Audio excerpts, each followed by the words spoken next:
నమస్కారం. ETV news కి స్వాగతం. ముఖ్యాంశాలు. పేదరిక నిర్మూలన కోసం దేశమంతా P4 విధానం. నీతి ఆయోగ్కు చంద్రబాబు ప్రతిపాదన. అధిక జనాభాను బలంగా మార్చుకోవాలని సూచన. మహిళలకు ఉచిత బస్సు పథకం అమలు చేస్తే నెలకు 250 కోట్ల భారం. ఆంధ్రప్రదేశ్ అధికారుల అధ్యయనంలో వెల్లడి. రేపు సమీక్షించనున్న సీఎం. మదనపల్లి ఘటనలో కుట్రకోణం ఉందన్న ఆర్పీ సిసోడియా. 3 ఉద్యోగుల సస్పెన్షన్కు సిఫారసు. పెద్దిరెడ్డి అనుచరులకు బిగుస్తున్న ఉచ్చు. తెలంగాణ అసెంబ్లీలో స్మార్ట్ మీటర్లపై వాగ్యుద్ధం. కేంద్రంతో గత సర్కారు ఒప్పందం చేసుకుందన్న సీఎం. తాము అంగీకరించలేదన్న హరీష్ రావు. తెలంగాణ గవర్నర్గా జిష్ణుదేవ్ వర్మ. మహారాష్ట్రకు సిపి రాధాకృష్ణన్ బదిలీ. పలు రాష్ట్రాలకు కొత్త గవర్నర్లను నియమించిన రాష్ట్రపతి. ఎగువన వర్షాలతో గోదావరి ఉగ్రరూపం. భద్రాచలం వద్ద 3వ ప్రమాద హెచ్చరిక. వారం రోజులుగా నీటిలో నానుతున్న లంక గ్రామాలు.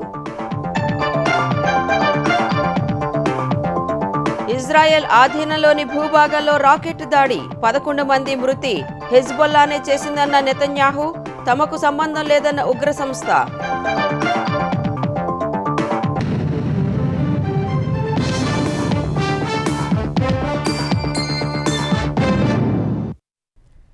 దేశంలో సంపూర్ణ పేదరిక నిర్మూలన కోసం ప్రభుత్వ, ప్రైవేటు, ప్రజా భాగస్వామ్య విధానాన్ని దేశవ్యాప్తంగా అమలు చేయాలని సీఎం చంద్రబాబు ప్రతిపాదించారు. నదుల అనుసంధానాన్ని యుద్ధ ప్రాతిపదికన చేపట్టాలని, తయారీ రంగ హబ్గా దేశాన్ని తీర్చిదిద్దాలని సూచించారు. అధిక జనాభాను బలంగా మార్చుకోవాలని కోరారు. భారత్ ఆర్థికంగా ప్రపంచంలో 3వ స్థానానికి చేరుకోవడం ఖాయమైనందున 2047 నాటికి 1 లేదా 2వ స్థానానికి ఎదిగేలా ముందుకు వెళ్లాలని చంద్రబాబు ఆకాంక్షించారు. ప్రధాని నరేంద్ర మోదీ అధ్యక్షతన జరిగిన నీతి ఆయోగ్ పాలక మండలి సమావేశంలో ఆంధ్రప్రదేశ్ తరపున ముఖ్యమంత్రి చంద్రబాబు తన వాణిని వినిపించారు. ప్రభుత్వ, ప్రైవేటు భాగస్వామ్య విధానంతో దేశం ఎలా లబ్ధి పొందిందో అందరూ చూశారని, ఇప్పుడు ప్రజలను భాగస్వాములను చేయాలంటూ P4 విధానాన్ని ప్రస్తావించారు. ఈ విధానంతో పేదరిక నిర్మూలన సాధ్యమవుతుందన్నారు. దేశంలో తొలి 10% మంది సంపన్నులు అట్టడుగున ఉన్న 20% మందిని దత్తత తీసుకుని వారి బాగుకు బాటలు వేసేలా విధాన రూపకల్పన చేస్తే పేదరిక నిర్మూలన వేగంగా జరుగుతుంది. ఏపీలో తాము ఈ విధానాన్ని అమల్లోకి తెస్తామని చంద్రబాబు ప్రకటించారు. ప్రధాని మోదీ గత 10 ఏళ్లలో ప్రపంచవ్యాప్తంగా భారత్ కు బలమైన బ్రాండింగ్ కల్పించారని చంద్రబాబు కొనియాడారు. వికసిత భారత్ ప్రయాణంలో భాగస్వామి కావడానికి ఆంధ్రప్రదేశ్ ఆసక్తితో ఉందన్నారు. P4 నదుల అనుసంధానం, గ్రామీణ ప్రాంతాల నుంచి అన్ని చోట్లకు రహదారుల అనుసంధానం, నైపుణ్య గణన, ప్రపంచంలోని అత్యుత్తమ ఉత్పత్తుల తయారీ గురించి చంద్రబాబు ప్రస్తావించారు. రైతుల ఆదాయాన్ని పెంచి వ్యవసాయాన్ని లాభసాటిగా మార్చడానికి వీలుగా నదుల అనుసంధానం చేయాలని చంద్రబాబు సూచించారు. పట్టిసీమ ద్వారా జరిగిన నదుల అనుసంధాన ఫలితాన్ని ఏపీ రైతులు ఆస్వాదిస్తున్నారని చెప్పారు. నదుల అనుసంధానానికి జాతీయ స్థాయి రోడ్ మ్యాప్ రూపొందించాలని సూచించారు. గ్రామ స్థాయి నుంచి రాష్ట్ర స్థాయి వరకు పోర్టులు, ఎయిర్పోర్టులు, రైల్వే స్టేషన్లకు రహదారుని అనుసంధానించాలని కోరారు. గ్రామం నుంచే మౌలిక వస్తువుల కల్పన ప్రారంభిస్తే మనం అనుకున్న వృద్ధి రేటు సాధించగలమని చంద్రబాబు అన్నారు. ప్రపంచ స్థాయి అవసరాలను తీర్చే అత్యుత్తమ ఉత్పత్తులను తయారు చేసి తయారీ రంగానికి భారత్ ను హబ్ గా మార్చాలన్నారు. హరిత ఇంధనం, గ్రీన్ హైడ్రోజన్ కు ప్రాధాన్యం ఇవ్వాలన్న చంద్రబాబు వనరులను సద్వినియోగం చేసుకుంటే అది సాధ్యమేనన్నారు. అధిక జనాభాను బలహీనతగా కాకుండా బలంగా మలుచుకోవడానికి డెమోగ్రఫిక్ మేనేజ్మెంట్ పై దృష్టి సారించాలని సూచించారు. దేశ మానవ సహజ వనరులను సక్రమంగా ఉపయోగించుకుంటే $50 ట్రిలియన్ ఆర్థిక వ్యవస్థ అనేది అసాధ్యమేమీ కాదని చంద్రబాబు విశ్వాసం వ్యక్తం చేశారు. మహిళలకు ఉచిత బస్సు ప్రయాణం హామీని అమల్లోకి తెచ్చేందుకు ఆంధ్రప్రదేశ్ ప్రభుత్వం కసరత్తు చేస్తోంది. మహిళలకు ఉచిత బస్సు పథకం అమలు చేస్తున్న తెలంగాణ, కర్ణాటక వెళ్లిన అధికారులు అక్కడ అధ్యయనం చేశారు. ఏపీఎస్ఆర్టీసీలో నిత్యం సగటున 36 నుంచి 37 లక్షల మంది ప్రయాణిస్తున్నారని, ఇందులో 15 లక్షల వరకు మహిళలు ఉంటున్నారని నివేదికలో పేర్కొన్నారు. వీరికి ఉచిత ప్రయాణం అమలు చేయాల్సి ఉంటుందన్నారు. తెలంగాణ, కర్ణాటక మాదిరిగా ఏపీలో పల్లె వెలుగు, అల్ట్రా పల్లె వెలుగు, ఎక్స్ప్రెస్ సర్వీసులతో పాటు నగరాల్లోని సిటీ, ఆర్డినరీ, మెట్రో సర్వీసుల్లో ఉచిత ప్రయాణ సదుపాయం కల్పించేందుకు వీలుందని అధికారులు అంచనా వేశారు. తెలంగాణ, కర్ణాటకల విధానాన్ని ఏపీలో అమలు చేస్తే ఏపీఎస్ఆర్టీసీపై నెలకు 250 కోట్ల రూపాయల వరకు భారం పడుతుందని అంచనా వేశారు. ఆర్టీసీకి టికెట్ల ద్వారా నెలకు సగటున 500 కోట్లు వస్తుండగా ఇందులో 220 కోట్ల వరకు డీజిల్కే ఖర్చవుతోంది. ఆర్టీసీ ఉద్యోగుల జీతాలను ప్రభుత్వం చెల్లిస్తున్నందున రాబడిలో నెలకు సగటున 125 కోట్లు ప్రభుత్వానికి చెల్లిస్తున్నారు. మహిళలకు ఉచిత ప్రయాణం అమలు చేస్తే ప్రభుత్వం ఆర్టీసీ నుంచి తీసుకునే సొమ్ములో ప్రతి నెల 25% వదులుకోవాలి. మరో 125 కోట్లు ఆర్టీసీకే ప్రభుత్వం చెల్లించాల్సి ఉంటుందని నివేదిక రూపొందించినట్లు సమాచారం. ఆర్టీసీ, రవాణా శాఖలపై సోమవారం సీఎం చంద్రబాబు నిర్వహించే సమీక్షలో ఈ నివేదికపై చర్చ జరగనుంది. మదనపల్లె సబ్ కలెక్టర్ కార్యాలయంలో అగ్ని ప్రమాదానికి విద్యుత్ షార్ట్ సర్క్యూట్ కారణం కానే కాదని ఆంధ్రప్రదేశ్ రెవెన్యూ శాఖ ప్రత్యేక ప్రభుత్వ ప్రధాన కార్యదర్శి ఆర్పి సిసోడియా ప్రభుత్వానికి నివేదించారు. ఉద్దేశపూర్వకంగానే ఫైళ్లు తగలబెట్టారని తెలిపారు. సీసీ కెమెరాలను కుట్ర కోణంతోనే బాగు చేయించలేదన్నారు. మొత్తం 2440 ఫైళ్లు కాలిపోయాయని, 700 ఫైళ్లను కాపాడారని తెలిపారు.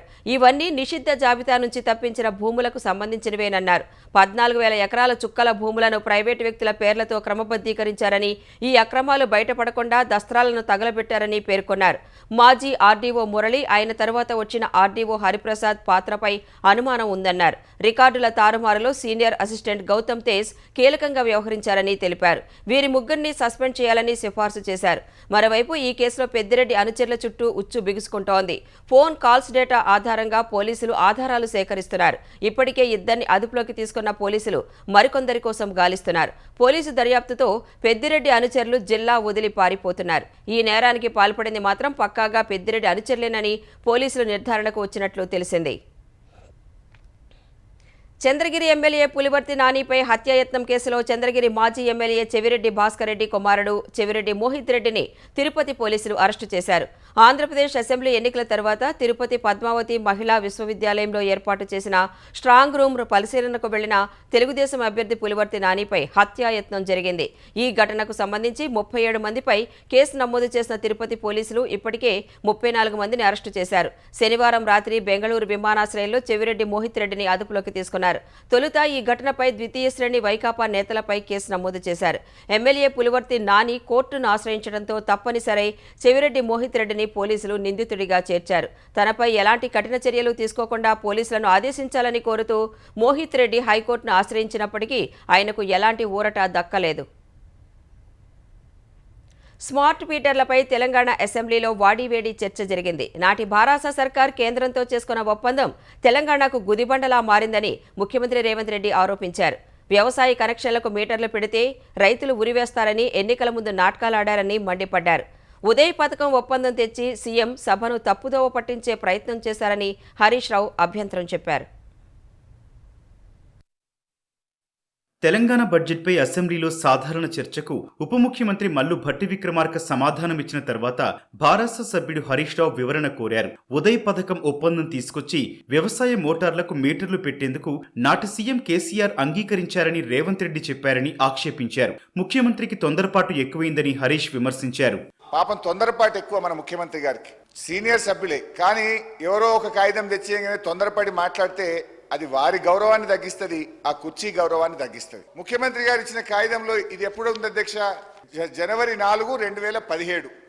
ఈ కాగితంలో ఎంత స్పష్టంగా ఉందంటే వ్యవసాయ బోరు బావులకు కాకుండా పాత మీటర్లు ఉన్న చోట కొత్త మీటర్ పెట్టడం, రిప్లేస్ తప్ప స్మార్ట్ మీటర్ తప్ప అసలు కొత్తగా మీటర్లు పెట్టే ముచ్చటనే ఇలా లేదు.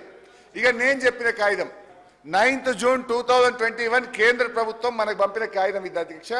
ఏ రాష్ట్రాలు అయితే ఈ 0.5% అదనంగా అప్పు తీసుకోవాలనుకుంటున్నారో మీ ప్రతిపాదనలు పంపండి, మేము మీకు వరుసగా 4 ఏళ్ళు ఇస్తామన్నారు. 4 ఏళ్ళు మనం తీసుకుంటే 30,000 కోట్లు వచ్చేది. కానీ ఈ విద్యుత్ సంస్థల్ని ప్రైవేట్ పరం చేయొద్దని, రైతులకు ఇబ్బంది రావద్దని, వ్యవసాయ విద్యుత్ బావులకు మోటార్లు పెట్టొద్దని ఆనాడు మేము తీసుకోలేదని చెప్పాము అధ్యక్ష. వ్యవసాయ మోటార్లకు మీటర్లు పెడతామని తామెప్పుడూ చెప్పలేదని ఉప ముఖ్యమంత్రి భట్టి విక్రమార్క చెప్పారు. తిరిగి హరీష్ రావు మాట్లాడుతుండగా జోక్యం చేసుకున్న సీఎం రేవంత్ రెడ్డి వ్యవసాయ మోటార్లకు మీటర్లు పెట్టడానికి ఒప్పందమని తాను చెప్పలేదన్నారు. డిస్ట్రిబ్యూషన్ ట్రాన్స్ఫార్మర్ల దగ్గర మీటర్లు పెడతామని ఒప్పందాలు చేసుకున్నారని చెప్పారు. భారాస ప్రభుత్వం చేసుకున్న ఒప్పందం వల్ల స్మార్ట్ మీటర్లు పెట్టక తప్పనిసరి పరిస్థితి వచ్చిందని ఆవేదన వ్యక్తం చేశారు. ముఖ్యమంత్రి గారు తొందరపడతారు, కాగితాలు తెచ్చిస్తే చదువుతారు. నాకేం తొందర ఏముంది అధ్యక్ష? పదవి పోయినందుకు మీకు తొందర ఉంది, మీకు బాధ ఉంది, మీకు దుఃఖం ఉంది. ఆ దుఃఖంలో మీరు ఏం మాట్లాడుతుందో మీకు అర్థమైతలేదు. ఇవాళ మీరు స్పష్టంగా ఒప్పందాలు చేసుకున్నారు. నరేంద్ర మోడీ గారు మీరు కలిసి 2017 జనవరి 4 నాడు సంతకాలు పెట్టిండ్రు.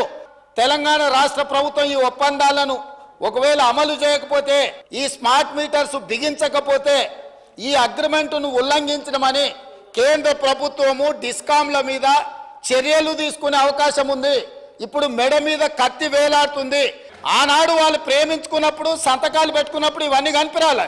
కానీ ఎన్నికల దగ్గరకు వచ్చినప్పుడు వ్యవసాయ పంపు సెట్లకు మీటర్లు పెడితే రైతులు ఊరేస్తారని తెలిసి ఇవాళ మేము తిరగబడ్డాం. మేము 30,000 కోట్ల రూపాయలు తెచ్చుకోలేదు. ఎవరిని మభ్య పెడుతున్నారు అధ్యక్ష? అనంతరం చర్చను ముగించిన శాసనసభాపతి ప్రసాద్ కుమార్ సభను సోమవారానికి వాయిదా వేశారు. వ్యవసాయ మోటార్లకు మీటర్లను పెట్టడానికి బీఆర్ఎస్ ప్రభుత్వం ఒప్పుకోలేదని, మందబలం ఉందని ముఖ్యమంత్రి రేవంత్ రెడ్డి సభను తప్పుదోవ పట్టించారని మాజీ మంత్రి హరీష్ రావు ఆరోపించారు. వ్యవసాయ మోటార్లకు మీటర్లు పెట్టే కుట్రను కాంగ్రెస్ ప్రభుత్వమే చేస్తుందేమోనని అనుమానంగా ఉందన్నారు. తమ హయాంలో ఒక్క స్మార్ట్ మీటర్ కూడా పెట్టలేదన్నారు. రైతుల ప్రయోజనాలే తమకు ముఖ్యమని స్పష్టం చేశారు.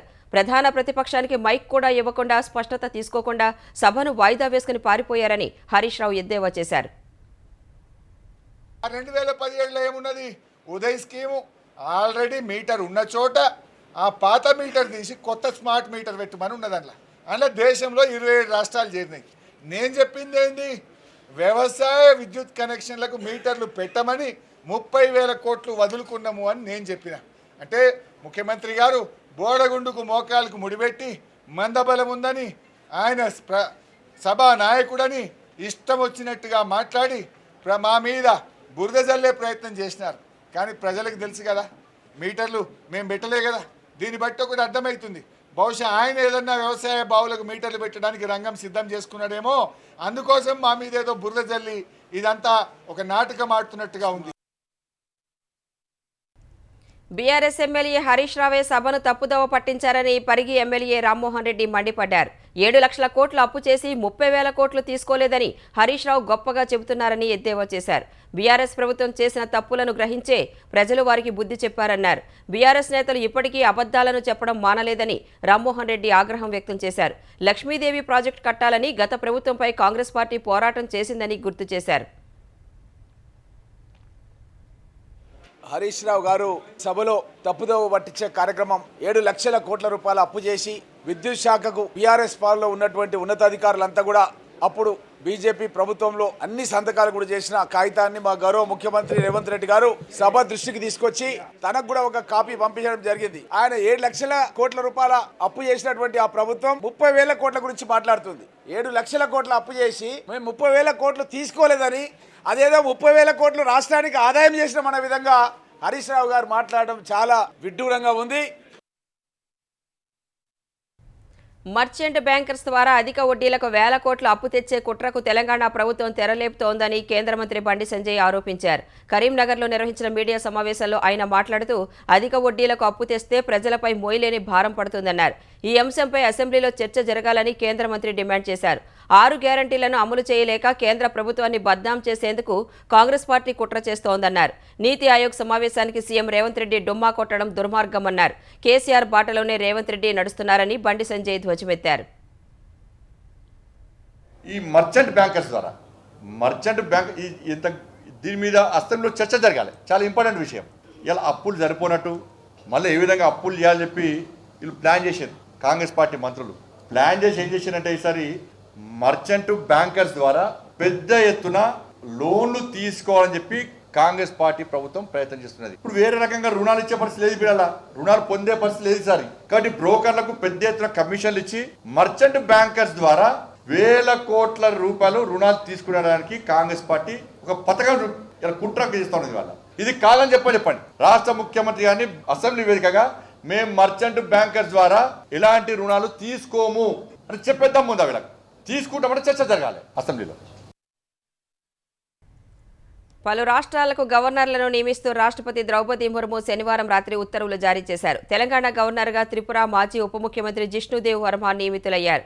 జార్ఖండ్ గవర్నర్గాను, తెలంగాణ పుదుచ్చేరిలకు ఇన్ఛార్జిగాను సేవలందిస్తున్న సిపి రాధాకృష్ణన్ మహారాష్ట్ర గవర్నర్గా బదిలీ అయ్యారు. ఛత్తీస్గఢ్ గవర్నర్గా రామేన్ డెకా నియమితులయ్యారు. కేంద్ర మాజీ మంత్రి సంతోష్ కుమార్ గంగ్వార్ జార్ఖండ్ గవర్నర్ అయ్యారు. కర్ణాటకకు చెందిన సిహెచ్ విజయశంకర్ మేఘాలయ గవర్నర్గా నియమితులయ్యారు. ఓం ప్రకాష్ మాథూర్ను సిక్కిం గవర్నర్గా నియమించారు. హరిబాబు కిషన్ రావు రాజస్థాన్ గవర్నర్గా నియమితులయ్యారు. పుదుచ్చేరి లెఫ్టినెంట్ గవర్నర్గా కె కైలాసనాథన్ను రాష్ట్రపతి నియమించారు.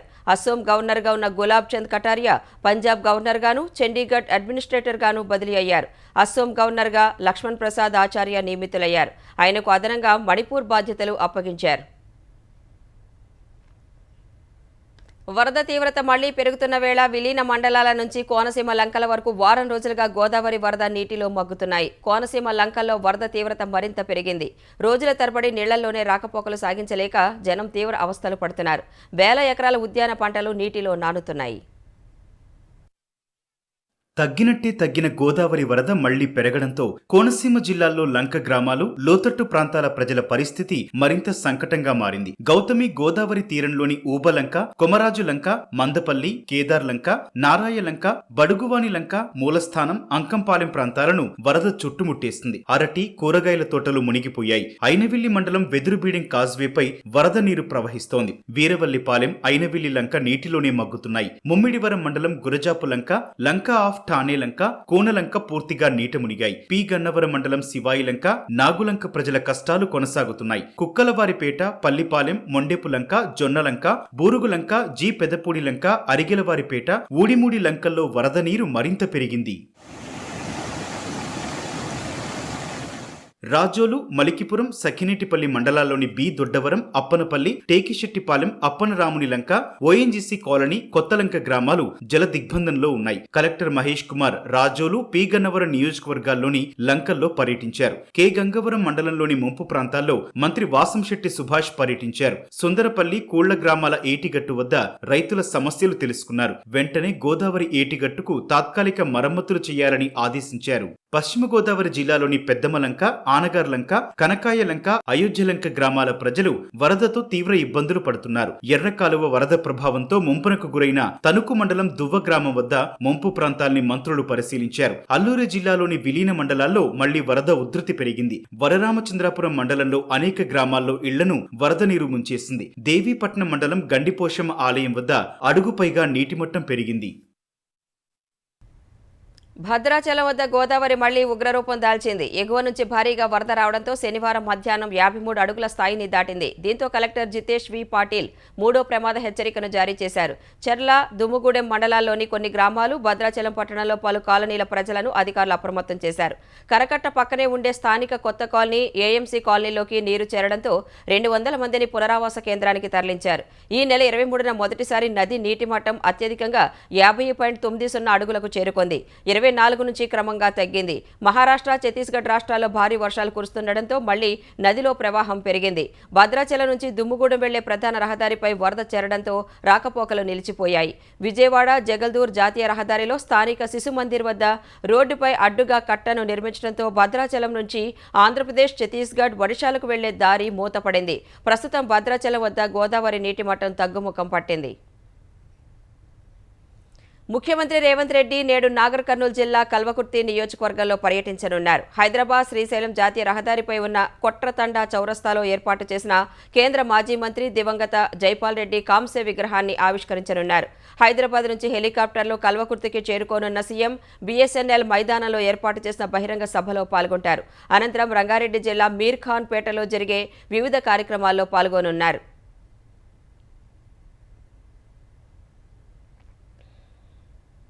5 ఏళ్ల పాటు గత ప్రభుత్వం భ్రష్టు పట్టించిన విద్యా వ్యవస్థను సమూలంగా ప్రక్షాళన చేయాలని చంద్రబాబు నేతృత్వంలోని ప్రజా ప్రభుత్వం నిర్ణయించిందని ఆంధ్రప్రదేశ్ విద్యాశాఖ మంత్రి నారా లోకేష్ తెలిపారు. విద్యాలయాలను రాజకీయాలకు అతీతంగా సరస్వతి నిలయాలుగా తీర్చిదిద్దాలనేది తమ సంకల్పమని స్పష్టం చేశారు. ఇందులో భాగంగా గత ప్రభుత్వంలో నాటి ముఖ్యమంత్రి పేరుతో ఏర్పాటు చేసిన పథకాల పేర్లకు స్వస్తి చెబుతున్నామని వెల్లడించారు. విద్యారంగంలో విశేష సేవలందించిన భరతమాత ముద్దుబిడ్డల పేర్లను ఆయా పథకాలకు పెట్టామన్నారు. దివంగత మాజీ రాష్ట్రపతి అబ్దుల్ కలాం వర్ధంతి సందర్భంగా పథకాలకు నూతన పేర్లను ప్రకటించారు. జగనన్న అమ్మఒడి పేరును తల్లికి వందనంగా మార్చారు. జగనన్న విద్యా కానుకను సర్వేపల్లి రాధాకృష్ణన్ విద్యార్థి మిత్ర పేరుతో అమలు చేయనున్నారు. జగనన్న గోరుముద్దను డొక్కా సీతమ్మ మధ్యాహ్న బడి భోజనంగా పేరు మార్చారు. మనబడి నాడు నేడును ఇకపై మనబడి మన భవిష్యత్తు పేరుతో చేపడతారు. స్వేచ్ఛా పథకాన్ని బాలిక రక్షగా మార్చారు. జగనన్న ఆణిముత్యాలను అబ్దుల్ కలాం ప్రతిభా పురస్కారంగా అమలు చేయనున్నారు. ఇజ్రాయెల్ నియంత్రణలోని గోలన్ హైట్స్లోని ఒక సాకర్ మైదానంలో జరిగిన రాకెట్ దాడిలో 11 మంది చిన్నారులు ప్రాణాలు కోల్పోయారు. లెబనాన్కు చెందిన మిలిటెంట్ గ్రూప్ హెజ్బొల్లానే ఇందుకు కారణమని ఇజ్రాయెల్ ఆరోపించింది. రాకెట్ దాడికి హెజ్బొల్లా భారీ మూల్యం చెల్లించుకుంటుందని ఇజ్రాయెల్ ప్రధాని బెంజమిన్ నెతన్యాహు హెచ్చరించారు. ఉత్తర ఇజ్రాయెల్లో సాకర్ ఆడుతున్న చిన్నారులపై హెజ్బొల్లా రాకెట్ను ప్రయోగించిందని ఇజ్రాయెల్ సైనిక ప్రధాన ప్రతినిధి డానియల్ హగారి ఆరోపించారు. గాజాలో యుద్ధానికి దారితీసిన అక్టోబర్ 7న హమాస్ దాడి తర్వాత ఇజ్రాయెల్ పౌరులపై జరిగిన అత్యంత ఘోరమైన దాడి ఇదేనని ఆయన పేర్కొన్నారు. అయితే ఈ దాడికి తాము కారణం కాదని హెజ్బొల్లా ప్రకటించింది. తమకు రాకెట్ దాడికి ఎలాంటి సంబంధం లేదని తెలిపింది. రాకెట్ దాడి ఘటన విస్తృత ప్రాంతీయ యుద్ధానికి తెరతీసే ప్రమాదం ఉందనే ఆందోళన వ్యక్తమవుతోంది. భారీ వర్షం కారణంగా సెంట్రల్ ఢిల్లీలోని ఓల్డ్ రాజేందర్ నగర్ ప్రాంతంలో విషాదకర ఘటన జరిగింది. సివిల్ సర్వీస్ కోచింగ్ సెంటర్ భవనం బేస్మెంట్లోకి భారీగా వరద నీరు చేరి 3 అభ్యర్థులు ప్రాణాలు కోల్పోయారు. 2 మహిళా అభ్యర్థులు, 1 యువకుడి మృతదేహాన్ని ఢిల్లీ అగ్నిమాపక శాఖ బృందం, ఎన్డీఆర్ఎఫ్ సిబ్బంది పోలీసులతో కలిసి వెళ్లి తీసుకొచ్చారు. తాము ఘటనాస్థలికి వెళ్లేసరికే భవనం బేస్మెంట్ మొత్తం నీటితో నిండిపోయిందని అధికారులు తెలిపారు. నీటిని బయటకు పంపి సహాయక చర్యలు చేపట్టారు. ఈ ఘటనపై విచారణ చేపట్టి 24 గంటల్లోగా నివేదిక సమర్పించాలని ఢిల్లీ రెవెన్యూ మంత్రి అతిషి ప్రభుత్వ ప్రధాన కార్యదర్శి నరేష్ కుమార్ను ఆదేశించారు.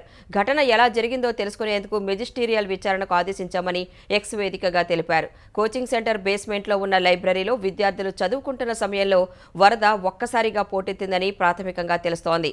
పలువురు విద్యార్థులను తాళ్ల సాయంతో రక్షించారు. కోచింగ్ సెంటర్ ఘటనతో ఆప్ పాలనపై బీజేపీ విమర్శలు గుప్పించింది. స్థానిక ఎమ్మెల్యే డ్రైనేజీలు శుభ్రం చేయించకపోవడంతో ప్రమాదం జరిగిందని ఆరోపించింది.